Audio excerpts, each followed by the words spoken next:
The Dyatlov Pass Incident.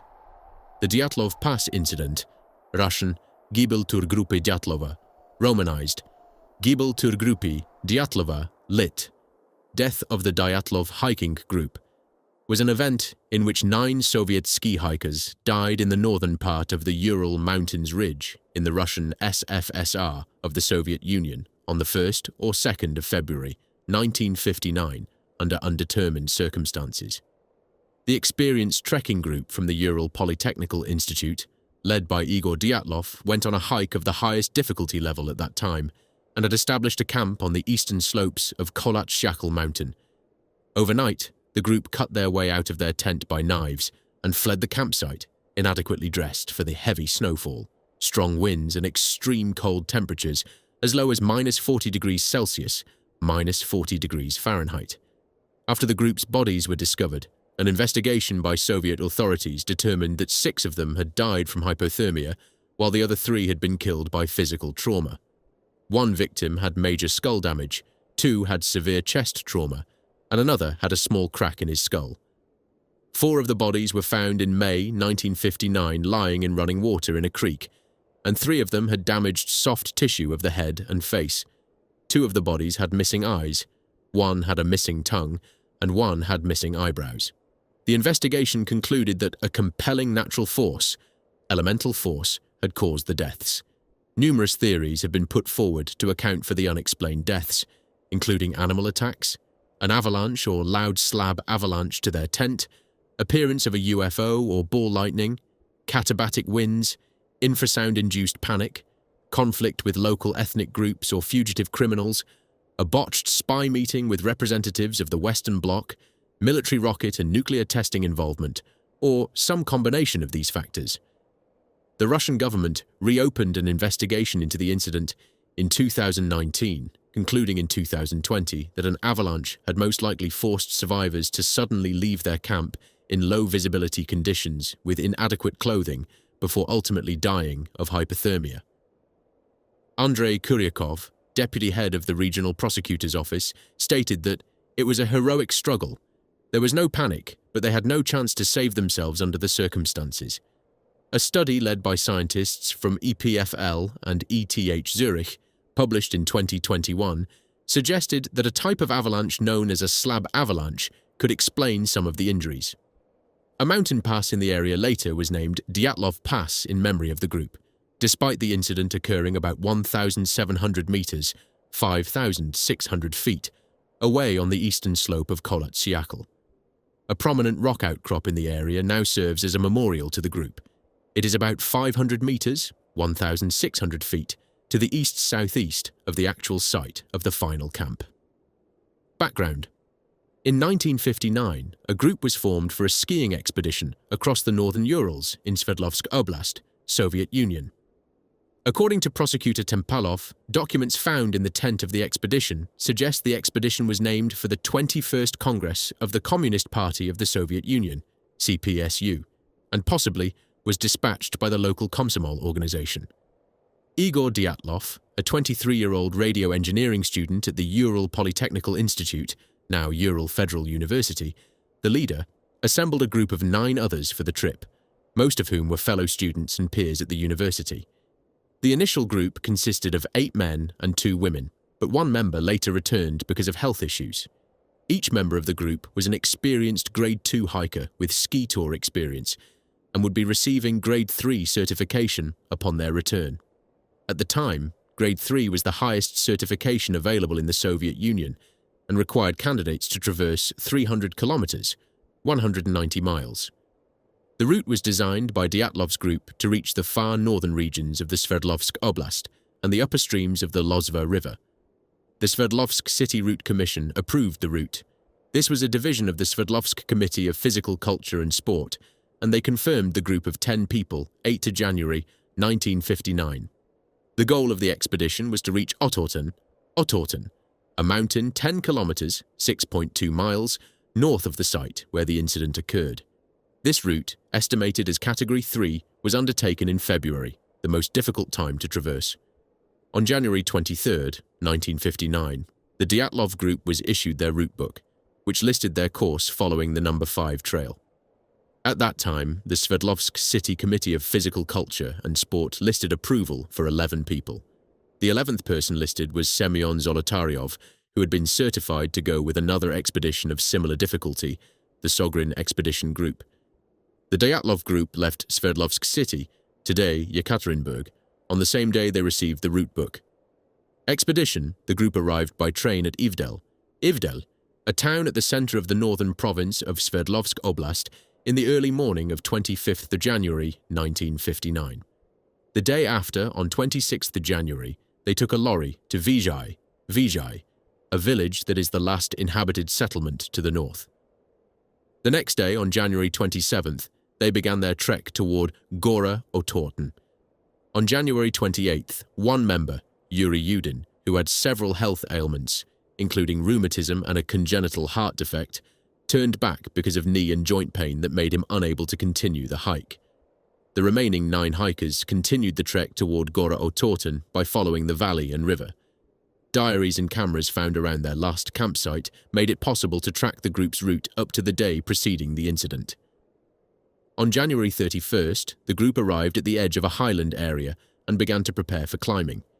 In a wooded valley, they cached surplus food and equipment that would be used for the trip back. The next day, the hikers started to move through the pass. It seems they planned to get over the pass and make camp for the next night on the opposite side, but because of worsening weather conditions, snowstorms and decreasing visibility, they lost their direction and deviated west toward the top of Kolotsiakl. When they realized their mistake, the group decided to set up camp there on the slope of the mountain, rather than move 1.5 kilometers, 1 mile, downhill to a forested area that would have offered some shelter from the weather. Yudin speculated Dyatlo probably did not want to lose the altitude they had gained, or he decided to practice camping on the mountain slope. Search and discovery. Before leaving, Dyatlo had agreed he would send a telegram to their sports club as soon as the group returned to Vizhai. It was expected this would happen no later than 12th February, but Dyatlo had told Yudin, before he departed from the group, he expected it to be longer. When the 12th passed and no messages had been received, there was no immediate reaction. Delays of a few days were common with such expeditions. On February 20th, the travelers' relatives demanded a rescue operation, and the head of the institute sent the first rescue groups, consisting of volunteer students and teachers. Later, the army and militia, police forces, became involved, with planes and helicopters ordered to join the operation. On February 26th, the searchers found the group's abandoned and badly damaged tent on Kolotsiakl. The campsite baffled the search party. Mikhail Sharavin, the student who found the tent, said, "The tent was half torn down and covered with snow. It was empty, and all the group's belongings and shoes had been left behind. Investigators said the tent had been cut open from inside. 9 sets of footprints, left by people wearing only socks, a single shoe, or even barefoot, could be followed, leading down to the edge of a nearby wood on the opposite side of the pass, 1.5 kilometers, 1 mile, to the northeast. After 500 meters, 1,600 feet, these tracks were covered with snow. At the forest's edge, under a large Siberian pine, the searchers found the visible remains of a small fire. There were the first 2 bodies, those of Krivonishenko and Doroshenko, shoeless and dressed only in underwear. The branches on the tree were broken up to 5 meters high, suggesting that one of the hikers had climbed up to look for something, perhaps the camp. On the mountain slope between the pine and the camp, the searchers found 3 more corpses, Dyatlo, Kolmogorova, and Slobodin, who died in poses suggesting they were attempting to return to the tent. They were found at distances of 300, 480, and 630 meters, 980, 1,570, and 2,070 feet from the tree. Finding the remaining 4 travelers took more than 2 months. They finally were found on the 4th of May under 4 meters, 13 feet, of snow in a ravine 75 meters, 246 feet, further into the woods from the pine tree. 3 of the 4 were better dressed than the others, and there were signs that some clothing of those who had died first had been removed for use by the others. Dubinina was wearing Krivonishenko's burned, torn trousers, and her left foot and shin were wrapped in a torn jacket. Investigation. A legal inquest started immediately after the first 5 bodies were found. A medical examination found no injuries that might have led to their deaths, and it was concluded that they had all died of hypothermia. Slobodan had a small crack in his skull, but it was not thought to be a fatal wound. An examination of the 4 bodies found in May shifted the narrative of the incident. 3 of the hikers had fatal injuries. Thibaut Brignol had major skull damage, and Dubinina and Zolotaryov had major chest fractures. According to Boris Vozrojdeny, the force required to cause such damage would have been extremely high, comparable to that of a car crash. Notably, the bodies had no external wounds associated with the bone fractures, as if they had been subjected to a high level of pressure. All 4 bodies found at the bottom of the creek in a running stream of water had soft tissue damage to their head and face. For example, Dubinina was missing her tongue, eyes, part of the lips, as well as facial tissue and a fragment of skull bone, while Zolotaryov had his eyeballs missing, and Alexander Kolovatov his eyebrows. V.A. Vozrojdeny, the forensic expert performing the post-mortem examination, judged that these injuries happened post-mortem because of the location of the bodies in a stream. Initial speculation suggested that the indigenous Mansi people, reindeer herders in the area, had attacked and killed the group for encroaching upon their lands. Several Mansi were interrogated, but the investigation indicated that the nature of the deaths did not support this hypothesis. Only the hikers' footprints were visible, and they showed no sign of hand-to-hand struggle. Although the temperature was low, about -25 to -30 degrees Celsius, -13 to -22 degrees Fahrenheit, with a storm blowing, the dead were only partially dressed. Some had only one shoe, while others wore only socks. Journalists reporting on the available parts of the inquest files claim that it states 6 of the group members died of hypothermia and 3 of fatal injuries. There were no indications of other people nearby on Kholat Syakhl, apart from the 9 travellers. The tent had been ripped open from within. The victims had died 6 to 8 hours after their last meal. Traces from the camp showed that all group members left the campsite of their own accord, on foot. Some levels of radiation were found on one victim's clothing. To dispel the theory of an attack by the indigenous Mansi people, Vozrojdeny stated that the fatal injuries of the 3 bodies could not have been caused by human beings, because the force of the blows had been too strong and no soft tissue had been damaged. Released documents contained no information about the condition of the hikers' internal organs. Related reports, Yuri Kuntsevich, who was 12 years old at the time and who later became the head of the Yekaterinburg-based Dyatlo Foundation, attended 5 of the hikers' funerals. He recalled that their skin had a deep brown tan. However, skin color ranging from brown to bright orange is very characteristic of those who died in severe frost. Another group of hikers, about 50 kilometers, 30 miles, south of the incident, reported that they saw strange orange spheres in the sky to the north on the night of the incident. Similar spheres were observed in Ivdel and adjacent areas continually during the period from February to March 1959 by various independent witnesses, including the Meteorology Service and the military. These sightings were not noted in the 1959 investigation, and the various witnesses came forward years later. Conclusions. At the time, the official conclusion was that group members had died because of a compelling natural force.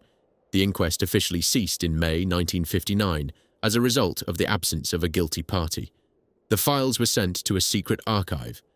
In February 2019, Russian authorities reopened the investigation into the incident, although only 3 possible explanations were being considered: an avalanche, a slab avalanche, or a hurricane. The possibility of a murder had been discounted. Aftermath. The Dyatlo Foundation was founded in 1999 at Yekaterinburg with the help of Ural State Technical University, led by Yuri Kuntsevich. The foundation's stated aim is to continue investigation of the case and to maintain the Dyatlo Museum to preserve the memory of the dead hikers.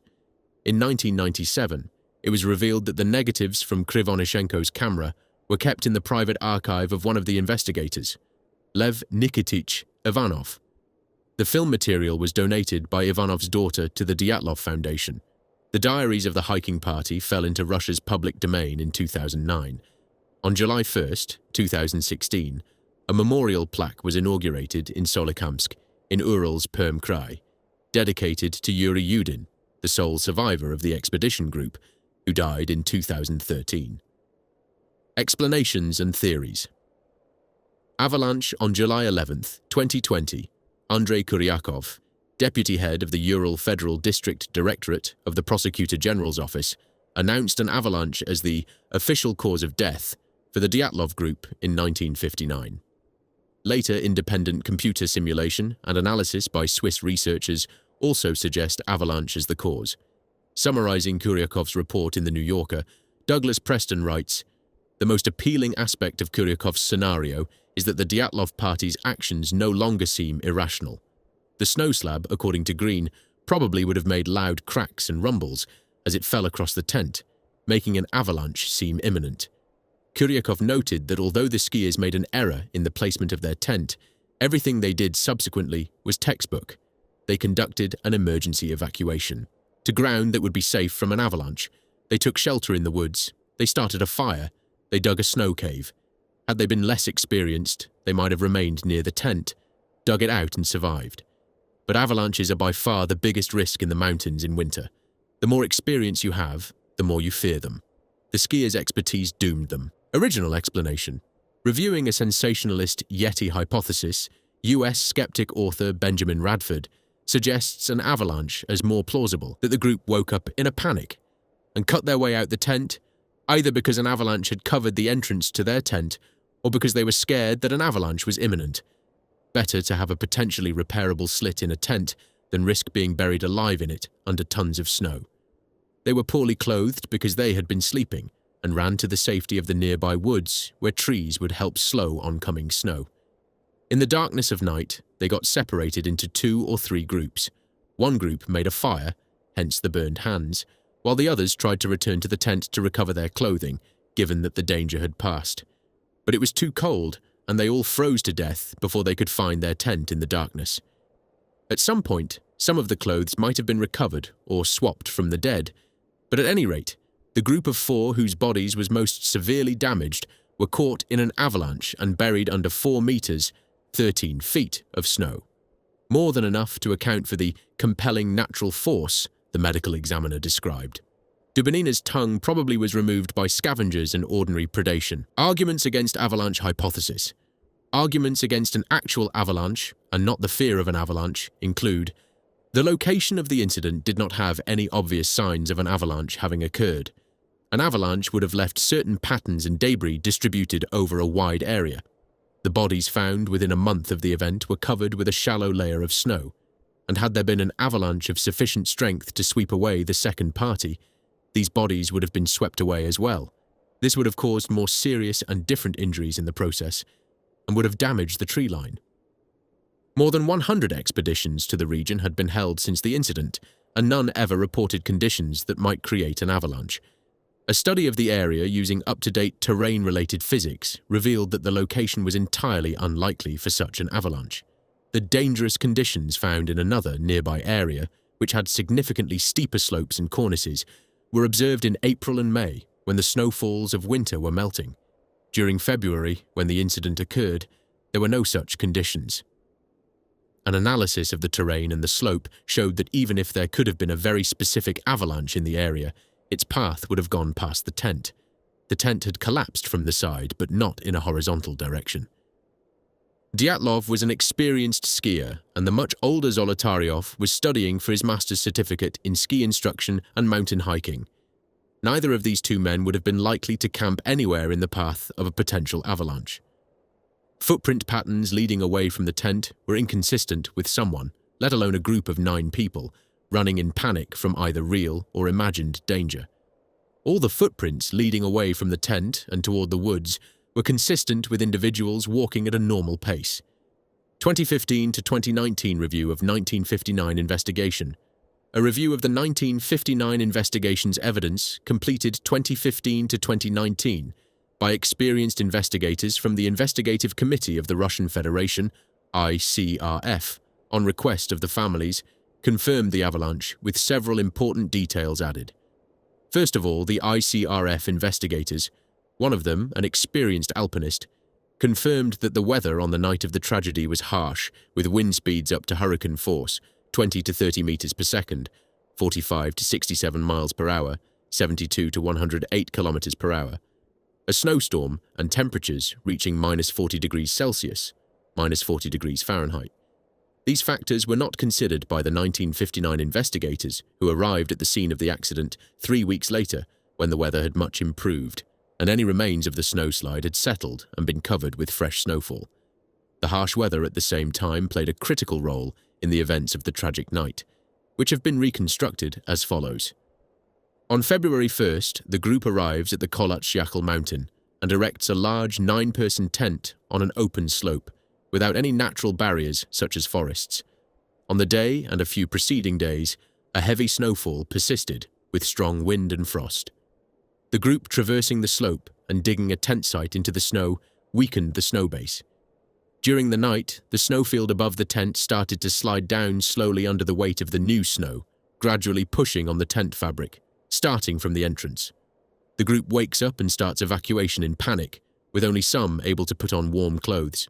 With the entrance blocked, the group escapes through a hole cut in the tent fabric and descends the slope to find a place perceived as safe from the avalanche only 1,500 meters down at the forest border. Because some of the members have only incomplete clothing, the group splits. 2 of the group, only in their underwear and pajamas, were found at the Siberian pine tree near a fire pit. Their bodies were found first and confirmed to have died from hypothermia. 3 hikers, including Dyatlo, attempted to climb back to the tent, possibly to get sleeping bags. They had better clothes than those at the fire pit, but still quite light and with inadequate footwear. Their bodies were found at various distances, 300 to 600 meters from the campfire, in poses suggesting they had fallen exhausted while trying to climb in deep snow in extremely cold weather. The remaining 4, equipped with warm clothing and footwear, were trying to find or build a better camping place in the forest further down the slope. Their bodies were found 70 meters from the fireplace, under several meters of snow, and with traumas indicating that they had fallen into a snow hole formed above a stream. These bodies were found only after 2 months. According to the ICRF investigators, the factors contributing to the tragedy were extremely bad weather and lack of experience of the group leader in such conditions, which led to the selection of a dangerous camping place. After the snowslide, another mistake of the group was to split up, rather than building a temporary camp down in the forest and trying to survive through the night. Negligence of the 1959 investigators contributed to their report creating more questions than answers, as well as inspiring numerous alternative and conspiracy theories. Support from 2021 model. In 2021, a team of physicists and engineers led by Alexander Puzrin and Johann Gaumo published a new model in Communications, Earth and Environment that demonstrates how even a relatively small slide of snow slab on the Kholat-Syakhl slope could cause tent damage and injuries consistent with those suffered by the Dyatlo team. Katabatic wind. In 2019, a Swedish-Russian expedition was made to the site, and investigators ultimately proposed that a violent katabatic wind was a plausible explanation for the incident. Katabatic winds are somewhat rare events and can be extremely violent. They were implicated in a 1978 case at Anaris Mountain in Sweden, where 8 hikers were killed and 1 was severely injured. The topography of these locations was noted to be similar, according to the expedition. A sudden katabatic wind would have made it impossible to remain in the tent, and the most rational course of action would have been for the hikers to cover the tent with snow and seek shelter behind the tree line. On top of the tent, a flashlight also was left turned on, maybe intentionally, so the hikers could find their way back to the tent once the wind subsided. The expedition proposed that the group of hikers constructed 2 bivouac shelters, one of which collapsed, leaving 4 of the hikers buried with the severe injuries observed. Infrasound hypothesis. Another hypothesis popularized by Donny Eikar's 2013 book, Dead Mountain, is that wind going around Kholat-Syakhl created a Kármán vortex street, which can produce infrasound capable of inducing panic attacks in humans. According to Eikar's theory, the infrasound generated by the wind as it passed over the top of the Kholat-Syakhl mountain was responsible for causing physical discomfort and mental distress in the hikers. Eikar claims that, because of their panic, the hikers were driven to leave the tent by whatever means necessary and fled down the slope. By the time they were farther down the hill, they would have been out of the infrasound's path and would have regained their composure, but in the darkness would have been unable to return to their shelter. The traumatic injuries suffered by 3 of the victims were the result of their stumbling over the edge of a ravine in the darkness and landing on rocks at the bottom. Military tests. In one speculation, the campsite fell within the path of a Soviet parachute mine exercise. This theory alleges that the hikers, woken by loud explosions, fled the tent in a shoeless panic and found themselves unable to return for supply retrieval. After some members froze to death, attempting to endure the bombardment, others commandeered their clothing only to be fatally injured by subsequent parachute mine concussions. There are indeed records of parachute mines being tested by the Soviet military in the area about the time the hikers were there.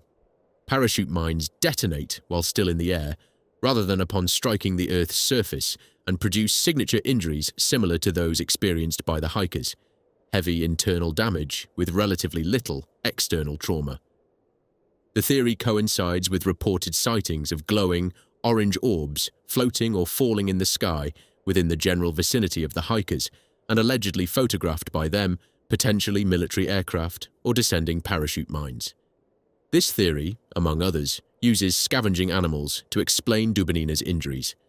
Some speculate that the bodies were unnaturally manipulated on the basis of characteristic liver mortis markings discovered during an autopsy, as well as burns to hair and skin. Photographs of the tent allegedly show it was erected incorrectly, something the experienced hikers were unlikely to have done. A similar theory alleges the testing of radiological weapons and is based partly on the discovery of radioactivity on some of the clothing, as well as the descriptions of the bodies by relatives as having orange skin and grey hair. However, radioactive dispersal would have affected all, not only some, of the hikers and equipment, and the skin and hair discoloration can be explained by a natural process of mummification after 3 months of exposure to the cold and wind. The initial suppression by Soviet authorities of files describing the group's disappearance sometimes is mentioned as evidence of a cover-up, but the concealment of information about domestic incidents was standard procedure in the USSR and thus far from peculiar. By the late 1980s, all Dyatlo files had been released in some manner. Researcher Andrei Shepelev hypothesized the hikers fled for shelter after mistaking a photo flash bomb from an USR B-47 reconnaissance aircraft for a nuclear explosion.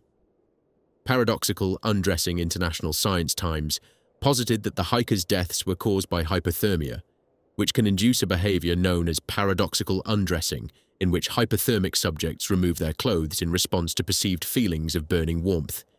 It is undisputed that 6 of the 9 hikers died of hypothermia. However, others in the group appear to have acquired additional clothing from those who had already died, which suggests that they were of a sound enough mind to try to add layers. Other explanations: Keith McCloskey documentary. Keith McCloskey, who has researched the incident for many years and has appeared in several TV documentaries on the subject, traveled to the Dyatlo Pass in 2015 with Yuri Kuntsevich of the Dyatlo Foundation and a group. At the Dyatlo Pass, he noted, there were wide discrepancies in distances quoted between the 2 possible locations of the snow shelter where Dubinina, Kolevatov, Zolotaryov and Thibaut Brignoles were found.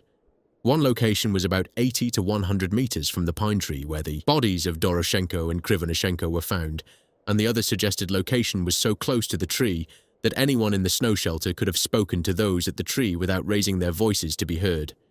This second location also has a rock in the stream where Dubinina's body was found and is the more likely location of the 2. However, the second suggested location of the 2 has a topography that is closer to the photos taken at the time of the search in 1959. The location of the tent near the ridge was found to be too close to the spur of the ridge for any significant buildup of snow to cause an avalanche. Furthermore, the prevailing wind blowing over the ridge blew snow away from the edge of the ridge on the side where the tent was. This further reduced any buildup of snow to cause an avalanche. This aspect of the lack of snow on the top and near the top of the ridge was pointed out by Sergei Sogrin in 2010. Lev Ivanov's boss, Evgeny Okishev, deputy head of the investigative department of the Sverdlovsk Oblast Prosecution Office, still was alive in 2015 and had given an interview to former Kemerovo prosecutor Leonid Proshkin, in which Okishev stated that he was arranging another trip to the pass to fully investigate the strange deaths of the last 4 bodies when Deputy Prosecutor General Urakov arrived from Moscow and ordered the case shut down. Evgeny Okishev also stated in his interview with Leonid Proshkin that Klinov, head of the Sverdlovsk prosecutor's office, was present at the first postmortems in the morgue and spent 3 days there, something Okashev regarded as highly unusual and the only time, in his experience, it happened. Donny Eichar documentary Donny Eichar, who investigated and made a documentary about the incident, evaluated several other theories that are deemed unlikely or have been discredited. They were attacked by the native Mansi people or other local tribesmen. The local tribesmen were known to be peaceful, and there was no track evidence of anyone approaching the tent. They were attacked and chased by animal wildlife. There were no animal tracks, and the group likely would not have abandoned the relative security of the tent. High winds blew one member away, and the others had attempted to rescue the person. A large, experienced group would not have behaved like that, and winds strong enough to blow away people with such force would have also blown away the tent. An argument, possibly related to a romantic encounter that left some of them only partially clothed, led to a violent dispute. Eichar states that this is highly implausible. By all indications, the group was largely harmonious, and sexual tension was confined to platonic flirtation and crushes. There were no drugs present, and the only alcohol was a small flask of medicinal alcohol found intact at the scene. The group had even sworn off cigarettes for the expedition. Furthermore, a fight could not have left the massive injuries that one body had suffered. Popular media Anatoly Gushchin summarized his research in the book The Price of State Secrets: His 9 Lives in 1990. Some researchers criticized the work for its concentration on the speculative theory of a Soviet secret weapon experiment, but its publication led to public discussion, stimulated by interest in the paranormal. Indeed, many of those who had remained silent for 30 years reported new facts about the accident. One of them was the former police officer, Lev Nikitich Ivanov, who led the official inquest in 1959. In 1990, he published an article that included his admission that the investigation team had no rational explanation for the incident. He also stated that after his team reported that they had seen flying spheres, he then received direct orders from high-ranking regional officials to dismiss this claim. In 2000, a regional television company produced the documentary film The Mystery of Dyatlo Pass. With the help of the film crew, a Yekaterinburg writer, Anna Matveyeva, published a docudrama novella of the same name. A large part of the book includes broad quotations from the official case, diaries of victims, interviews with searchers, and other documentaries collected by the filmmakers. The narrative line of the book details the everyday life and thoughts of a modern woman, an alter ego of the author herself, who attempts to resolve the case. Despite its fictional narrative, Matveyeva's book remains the largest source of documentary materials ever made available to the public regarding the incident. Also, the pages of the case files and other documentaries, in photocopies and transcripts, are gradually being published on a web forum for enthusiastic researchers. The incident inspired multiple types of popular media productions, such as the 2013 horror film Devil's Pass and the 2015 horror video game Kolat. Thank you for listening to this interesting Wikipedia. Link to the Wikipedia article is in the description. If you enjoyed this video, please like and subscribe for more interesting Wikipedia articles. Let us know in the comments below what Wikipedia articles you would like to see next.